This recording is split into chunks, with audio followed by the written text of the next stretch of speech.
This week's Parsha Balak introduces us to Bilam the magician. Israel was on Moab's doorstep and getting ready to attack. Balak, the king of Moab, sent emissaries to approach Bilam with the express desire to hire Bilam to curse Israel in order to stop them.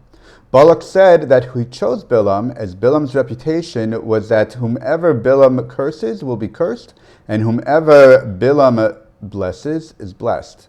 That night in his sleep, Bilam encountered God and asked for permission to curse Israel in order to drive them away.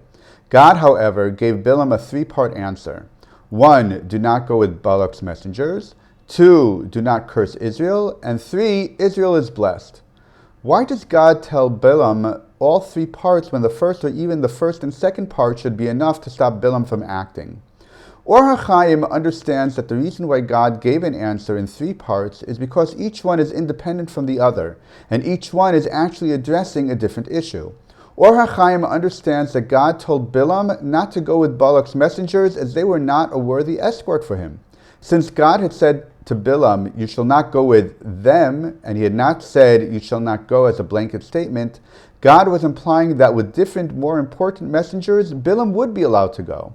This would imply that Balak's reaction of sending another set of messengers who were actually even more distinguished than the first set of messengers wasn't just making something up, but was actually the message sent by God. Regardless, Bilam was told that he would not be allowed to curse Israel. Furthermore, God was informing Bilam that even if Balak would send messengers that were worthy of Bilam's stature, Bilam would still not be allowed to curse Israel at any time because Israel is a blessed nation.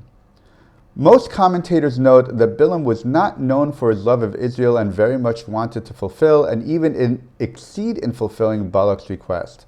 As a choice, Balak had approached the right person for his job. The Midrashim point out that if there would have been any omission on God's part, Bilam, in his hate for Israel, would have taken it upon himself as if he was granted permission for what he wanted to do. The Midrashim therefore understand from the interaction that God wanted to stave off any potential loophole. Since God denied Bilam of going with Balak's messengers, Bilam could argue that perhaps he could still curse Israel from his own home rather than with Balak. To head off this potential argument, God told Bilam, "Do not curse Israel." If he can't curse Israel, then maybe he could give them a blessing instead. To which God answered, "They are already blessed by me. They do not need another blessing from you, Bilam." But why would God want to stop Bilam from giving a blessing to Israel? Blessings from God are good.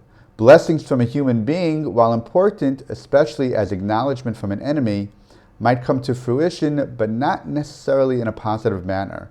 Just as by Yaakov and Lavan, God came to Lavan and warned him about speaking to Yaakov, whether good or bad. So too, God wanted to limit Bilam from saying something good or bad. Just like Lavan, Bilam was a master of speech. And even a blessing might not come out in the way it was said, but in the hidden meaning behind the words spoken. The power of speech is great and far-reaching, and God wanted to head off any hidden intent.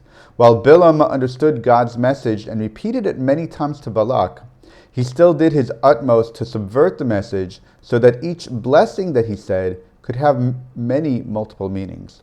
May we always merit to have the best possible interpretation to Bilam's pronouncements so that they truly are a blessing. Shabbat Shalom.